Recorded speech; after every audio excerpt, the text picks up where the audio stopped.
Hello students, good morning. Now we are going to see the book back of this poem, Sea Fever. This is term 3 first unit poem. Okay, already we see the meaning of this poem. இப்போ நம்ம exercise பார்க்க போகிறோம். ஓகேவா?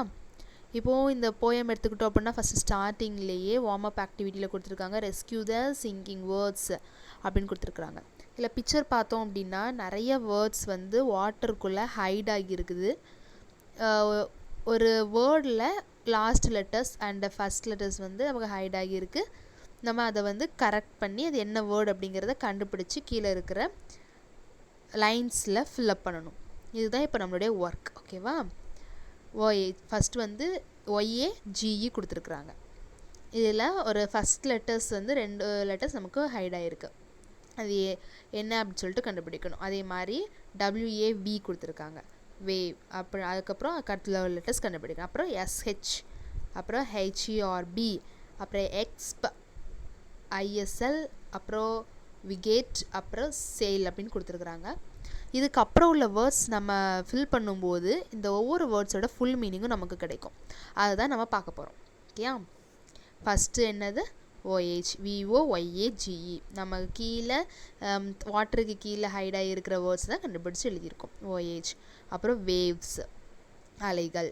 Ship, அதாவது sure. அது ship இல்லைன்னா sure, ரெண்டுமே நம்ம எழுதிக்கலாம். ஓகேவா? தென் ஃபோர்த் வந்து harbour. Fifth one export or explore. ஓகேயா? Then sixth one navigate. Seventh one island. Then last one sailor. Okay, sailor அப்படின்னா மாலுமி அப்படின்னு சொல்லிட்டு அர்த்தம். இதான் வந்து ஃபஸ்ட்டு கொடுத்துருக்கிற வார்ம் அப் ஆக்டிவிட்டியில் இருக்கிற ஆன்சர்ஸ். தென் நெக்ஸ்ட்டு பார்த்தோம் அப்படின்னா நமக்கு போயம்க்கு அப்புறம் மீனிங்ஸ் கொடுத்து அப்புறம் filling the blanks, choose the best answer கொடுத்துருக்குறாங்க. இதை தான் நம்ம கரெக்டாக கண்டுபிடிக்கணும். The title of the poem sea fever means. நம்ம இந்த சீ ஃபீவர் அப்படிங்கிற இந்த போயமில் நம்ம ஃபுல்லாகவே பார்த்தோம். ஆத்தர் வந்து அந்த சீல போகிறதுக்கு ரொம்ப ஆசைப்படுறாங்க. மறுபடியும் கடலுக்கு போகிறதுக்கு, போட்டில் போகிறதுக்கு ஆசைப்படுறாங்க. ஸோ அதனால் அவர் வந்து எவ்வளோ வர்ணிக்க முடியுமோ அந்தளவுக்கு வர்ணித்து அவர் ஆசைப்படுற கிளைமேட் எல்லாத்தையுமே சொல்லி தான் அந்த போயம் எழுதியிருக்கிறாங்க. ஸோ அதில் இருக்கிறத வச்சு தான் அந்த போயமில் மீனிங்ஸ் வச்சு தான் ஃபுல்லாக நம்ம இதை வந்து ஃபில்அப் பண்ண போகிறோம். ஓகேயா? இந்த title of the poem sea fever means, இதுக்கு மீனிங் என்ன அப்படின்ட்டு கேட்டிருக்காங்க. மீனிங் என்ன? Answer, the poet's deep wish to be at sea. அவர் வந்து ரொம்ப ஆசைப்பட்டார் மறுபடியும் சீக்கு போகணும் அப்படிங்கிறது. Answer is B. ஓகேயா? Then second one, the poet ஆஸ் ஃபார், என்ன கேட்காங்க? Fishing net, big boat and tall ship. இந்த போயம் நம்ம ரீட் பண்ணோம். ஃபஸ்ட் பார்ட்டு நீங்கள் பார்த்தீங்க அப்படின்னா உங்களுக்கு தெரியும். ஆன்சர் வந்து ஈஸியாக சொல்லிடலாம். ஓகேயா? செகண்ட் ஒன்னுக்கு வந்து ஆன்சர் சி, டால் ஷிப். ஓகேயா?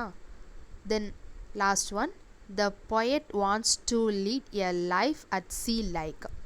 அவர் வந்து சீல போகும்போது எது மாதிரி இருக்கணும்னு சொல்லிட்டு ஆசைப்பட்டாருன்னு கேட்டிருக்காங்க. The gulls and whales, the penguins and sharks, the pelicans and dolphins. Okay, இதில் வந்து ஆன்சர் வந்து gulls and the whales. Answer is A. Then next பார்த்தோன்னா நமக்கு கொஸ்டின் ஆன்சர் கொடுத்துருக்குறாங்க. இது எப்படி கொடுத்துருக்காங்க அப்படின்னா, நமக்கு போயம் லைன் கொடுத்துட்டு அதுலேருந்து கொஸ்டின் கேட்டிருக்காங்க. இதுக்கு தான் நம்ம ஆன்சர் எழுதணும். ஓகேயா? I must go down to the sea again, to the lonely sea and the sky. Question is, where does the poet want to go? Poet வந்து எங்கே போகணும்னு ஆசைப்பட்டார்? Answer, the poet want to go to the sea again. அவர் வந்து மறுபடியும் சீக்கு போகணும்னு ஆசைப்பட்டார். Then second question, second poem line, and the wheels kick and the winds song and the white sails shaking. The question is, what according to the poet are the pleasure of sailing? ஓகேயா?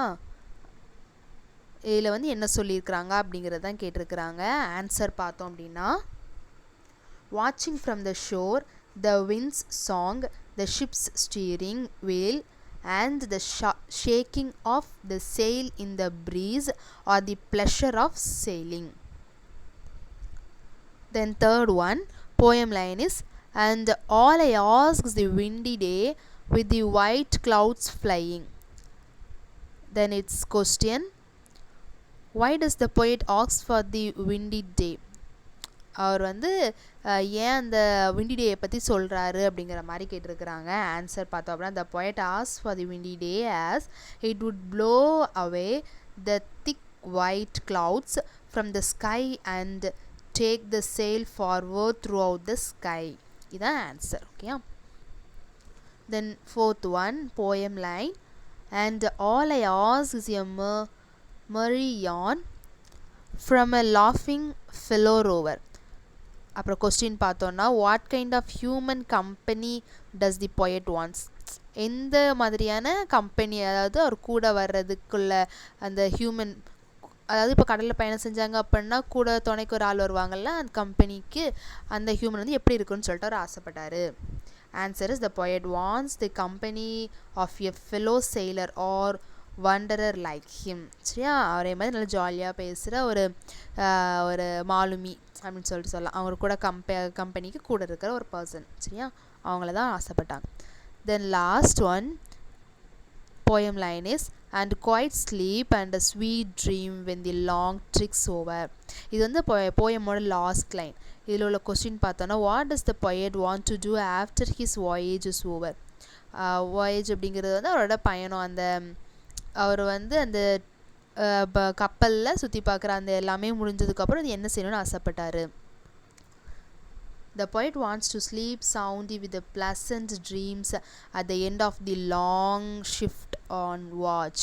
அவர் வந்து அந்த எல்லாத்தையுமே எல்லா கிளைமேட்டையும் பார்த்து நல்லா watch பண்ணதுக்கப்புறம் நல்லா தூங்குறதுக்கு தான் ஆசைப்பட்டார். நல்லா ட்ரீம் அப்படி பார்த்து தூங்குறதுக்கு. ஓகே, அதோட முடிஞ்சது. தென் நெக்ஸ்ட் பார்த்தோம் அப்படின்னா போயம் அப்ரிஷியேஷன் கொடுத்துருக்குறாங்க. இல்லைன்னா நமக்கு கொஸ்டின் கொடுத்து நமக்கு வந்து answer கேட்டுருக்குறாங்க. fill in the blanks with the correct rhyming words from the poem. அதாவது போயமில் உள்ள வேர்ட்ஸ் வந்து நமக்கு கொடுத்துருக்குறாங்க. சில வேர்ட்ஸ் நமக்கு ரைமிங் வேர்ட்னா என்னன்னு நமக்கு தெரியும். ஒரு போயம் லைனில் லாஸ்ட் வேர்ட்ஸ் வந்து ஒவ்வொரு லைனில் லாஸ்ட் வேர்ட்ஸோட அந்த ப்ரொனவுன்சியேஷன், அது ஸ்பெல்லிங் வேறு மாதிரி இருக்கும். அதனால் நம்ம ப்ரொனவுன் பண்ணும்போது சவுண்ட் வந்து நமக்கு சேமாக இருக்கும். அதான் ரைமிங் வேர்ட்னு சொல்கிறோம். நமக்கு இங்கே ஸ்கை, நீஃப், ரோவர் கொடுத்துருக்குறாங்க. இதில் உள்ள ப்ரொனவுன் வந்து சேமாக இருக்கிற நம்ம ரைமிங் வேர்டை கண்டுபிடிக்கணும். இப்போது நம்ம போயமில் பார்த்துக்கிட்டோம் அப்படின்னா இதில் நமக்கு எங்கே லாஸ்ட்டில் இருக்குது ஸ்கை, ஃபஸ்ட் லைனில் ஸ்கை அப்படி இருக்குது. அதோட ரைமிங் வேர்டு என்னது, அதுக்கு செகண்ட் லைன்லேயே நமக்கு கொடுத்துருக்காங்க பை. ஓகே, தென் நெக்ஸ்ட்டு பார்த்தோம் அப்படின்னா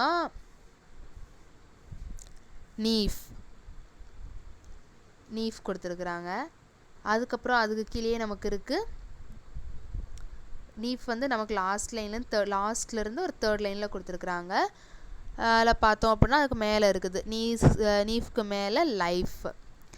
சரியா, அதோட ரைமிங் கூட வந்து லைஃப். தென் லாஸ்ட் நமக்கு கொஸ்டின் கொடுத்துருக்காங்க ரோவர் வந்து நமக்கு லாஸ்ட்லேருந்து செகண்டில் இருக்குது. லாஸ்ட்டில் வந்து ஓவர் அப்படின்னு கொடுத்துருக்குறாங்க. இதுதான் ரைமிங் வேர்ட்ஸ். ஓகேயா, ஆன்சர் வந்து கரெக்டாக இருக்கான்னு செக் பண்ணிக்கோங்க. Sky by, knife life, rover over. ஓகேயா, இதுதான் வந்து ஆன்சர். தென் செகண்ட் கொஸ்டின் வந்து quite the line that has been repeated in the poem. அதாவது போயமில் ரிப்பீட்டடாக வந்திருக்கிற ஒரு லைன், அது வந்து என்ன அப்படின்னு சொல்லிட்டு கேட்டிருக்காங்க. நம்ம ஆல்ரெடி போயமில் வந்து போயட் வந்து அடிக்கடி சொல்லுவார், நான் வந்து அந்த சீக்கு மறுபடியும் போகிறதுக்கு ஆசைப்படுறேன்னு சொல்லிட்டு சொல்லுவார். அந்த லைன் தான் கொடுத்துருக்குறாங்க. I must go down to the seas again. இதான் answer. Okay, then third one write the poetic device which is used in the line below. நமக்கு கீழே வந்து ஒரு போயம் லைன் கொடுத்துருக்குறாங்க. அந்த லைனில் எது அதில் இருக்கிற poetic டிவைஸ் என்னது அப்படிங்கிறத கண்டுபிடிக்கணும். And a grey mist on the sea's face dash.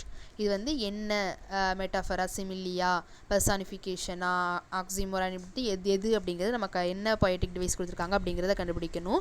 இதில் கிரே மிஸ்ட் அப்படிங்கிறது கொடுத்துருக்காங்க. கிரே மிஸ்ட் அப்படின்னால ஒரு வெளிர்ன மாதிரி ஒரு மாதிரி கலரை வச்சு கொடுத்துருக்காங்க. இது வந்து இமேஜினரி வேர்டு. இது அப்படி எடுத்துக்கிட்டோம் அப்படின்னா இமேஜினரி வேர்டு அப்படின்னா அது என்ன, அதுக்கு ஆன்சர் என்ன வரும், பர்சானிஃபிகேஷன். ஓகேயா, ஸோ இதோட answer is personification. Then last one, what poetic device is used from the comparison in the below line. லாஸ்ட்டில் நமக்கு கொடுத்துருக்காங்க கம்பேரிசன் கொடுத்துருக்காங்க. அந்த போயம் லைனில் என்ன, இதுலேயும் poetic device என்னென்னு அப்படின்னு தான் கண்டுபிடிக்கணும். Dash where the winds like a whetted life. அதாவது winds like a whetted life, இது வந்து கம்பேர் பண்ணியிருக்காங்க. வின்ஸ் லைக் வெட்டர் லைஃப் கூட கம்பேர் பண்ணியிருக்கிறாங்க. ரெண்டுத்துக்கும் நடுஸில் லைக் அப்படிங்கிற வேர்டு வந்து வந்திருக்கு. நமக்கு அப்போனா இது என்னது, சிமிலி. அதாவது லைக் ஆஸ் ஸோ இந்த மாதிரி வேர்டு வந்தாலே நமக்கு வந்து அந்த லைன் வந்து போயம் லைன் வந்து பொயட்டிக் டிவைஸ் அப்படின்னு எடுத்துக்கலாம். ஏன்னா ஒரு கம்பேரிசன் நடந்திருக்கு. வின்ஸ் அண்ட் வெட்டர் லைஃப் கூட ஒரு கம்பேர் பண்ணியிருக்காங்க. அதுபோல் லைக் அப்படிங்கிறதுக்கு வந்து மீனிங் வந்து அதுபோலன்னு இந்த இடத்துல மீனிங் வரும். சரியா, இந்த மாதிரி வந்தோம் அப்படின்னாலே நமக்கு சிமிலி. ஓகேயா, இதான் வந்து சிமிலி தான் நமக்கு ஆன்சர். ஓகேயா, தென் லாஸ்ட் பார்த்தோம் அப்படின்னா நமக்கு the poem has many visual and sound images. Complete the table with examples from the poem. The first one has been done for you. அதாவது நமக்கு இந்த போயம் நமக்கு கொடுத்துருக்குற இந்த போயமில் ஆத்தர் வந்து நிறைய இமேஜினரி பண்ணி எழுதியிருக்கிறாங்க. அவர் சொல்கிற ஒவ்வொரு வார்த்தை மூலமாகவும் நம்ம வந்து அந்த லைன்ஸை ரீட் பண்ணும்போதே நம்ம நிறைய இமேஜின் பண்ண முடியும். நிறைய சவுண்ட்ஸை வந்து கேட்குற மாதிரி ஃபீல் பண்ண முடியும். அதெல்லாம் என்னது அப்படிங்கிறத நம்ம இங்கே கீழே எழுதணும். நமக்கு எக்ஸாம்பிளுக்கு ஆல்ரெடி 2 வேர்ட்ஸ் வந்து கொடுத்துட்டாங்க. ஃபர்ஸ்ட் ஒன் சைடு வந்து விஷுவல் இமேஜஸ், செகண்ட் சைடு வந்து sound images. Visual kick, wheels kick. First visual இமேஜஸில் வீல்ஸ் கிக், தென் சவுண்ட் இமேஜஸில் வின்ஸ் சாங். இது வந்து வீல்ஸ் கிக் அப்படிங்கும்போது அந்த விஷுவல் நமக்கு வந்து அந்த இமேஜ் வந்து நம்ம கண்ணுக்குள்ளே வர மாதிரி இருக்கும். வின்ஸ் சவுண்ட் அப்படிங்கும்போது நம்ம அதாவது அந்த இடத்துல வந்து ஆத்தர் வந்து அந்த போயமில் சொல்லியிருக்கிறாங்க, இந்த சவுண்டு கேட்குற மாதிரி சொல்லியிருக்கிறாங்க. ஸோ இதே மாதிரி நமக்கு எழுதணும். இப்போ இந்த பிக்சரில் பார்த்துக்கிட்டோம் அப்படின்னா நல்லா பார்த்துக்கோங்க, அப்சர்வ் பண்ணிக்கோங்க.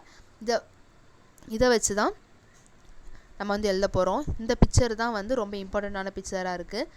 இதை வச்சு தான் நம்ம ஆத்தரும் நிறைய கம்பேர் பண்ணி சொல்லியிருக்கிறாங்க. ஓகேயா, இதில் நிறைய அலைகள், வாட்டர், அப்புறம் அதில் நுரை இருக்குது, நிறைய மேகங்கள், அதுக்கப்புறம் நமக்கு பெரிய ஷிப் இருக்குது, அதில் உள்ள அந்த ஃப்ளாகு எல்லாமே இருக்குது. இது எல்லாத்தையுமே நல்லா பார்த்துக்கோங்க. இதுக்கப்புறம் இதில் இருக்குது இந்த பிக்சர் வச்சு நம்ம வந்து எழுத போகிறோம். Okay, visual images.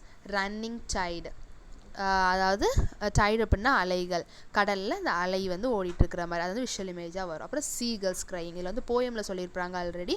அந்த சீகல்ஸ் வந்து அது இருக்கிறத நம்ம பார்க்கணும் அப்படிங்கிற, அது மாதிரி இருக்கணும் அப்படிங்கிறது மாதிரி கம்பேர் பண்ணி சொல்லியிருப்பாங்க பொயட். சரியா, அதுக்கப்புறம் லாஸ்ட் வந்து white clouds flying, white clouds அந்த மேகங்களை சொல்லியிருக்கிறாங்க. தென் சவுண்ட் இமேஜஸ் பார்த்தீங்கன்னா வின்ஸ் சாங், அப்புறம் வைல்ட் கால், அப்புறம் கிளியர் கால், அப்புறம் வின்டி டே. இது எல்லாமே வந்து ஒரு சவுண்டை வந்து மென்ஷன் பண்ணுது. போயம் லைன்ஸில் வந்து நமக்கு இருக்கும் ஆல்ரெடி. இதுதான் நமக்கு இந்த போயமில் கொடுத்துருக்கிற புக் பேக் எக்ஸசைசஸ். ஃபஸ்ட்லேருந்து இவ்வளோ தான் நமக்கு கொடுத்துருக்குறாங்க. நம்ம எல்லாத்தோட ஆன்சர்ஸு பார்த்தாச்சு. ஓகேவா, தேங்க்யூ ஸ்டூடெண்ட்ஸ்.